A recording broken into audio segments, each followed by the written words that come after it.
తర్వాత ఈ 5 మందికి 11 మంది పిల్లలు వస్తారు. మిమ్మల్ని చూస్తారా? ఆ చిన్న కొడుకే వస్తుంటాడు, వెళ్ళిపోతుంటాడు అంతే. పెద్దోడు తేరేకే రాడు. నువ్వు కష్టపడి పెంచావు కదా, పెంచాను మరి అమ్మ, పెంచితే వస్తుంది మరి.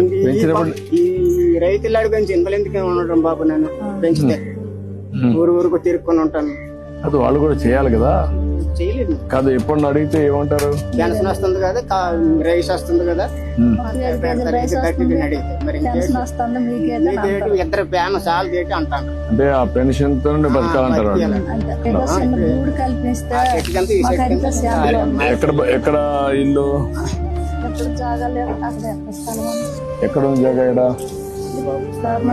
ఇక్కడ ఉందా? మీకు అందరికి కరెక్ట్ గా ఉండాలని నెల 4,000 పంపిస్తున్నాను. మీ పిల్లలు మిమ్మల్ని చూసుకోలేకపోయినా నేను ఒక బాధ్యత కలిగిన వ్యక్తిగా, రేపు ఆదివారం వస్తుంది కాబట్టి ఒకరోజు ముందే ఇస్తాను. ఎక్కడ మీకు ఇబ్బందులు లేవు కదా. నేను వచ్చినప్పటి నుంచి కరెక్ట్ గా వస్తాను. మీకు డబ్బులు నేను కలెక్టర్ గా ఆదేశాలు ఇస్తున్నాను. ఒక 4 నెలలు మీకు ఇల్లు కట్టిస్తున్నా. ఇక్కడ రండి, చూసుకో, పట్టుకోండి. మీరు 4 months లో కట్టేసాను.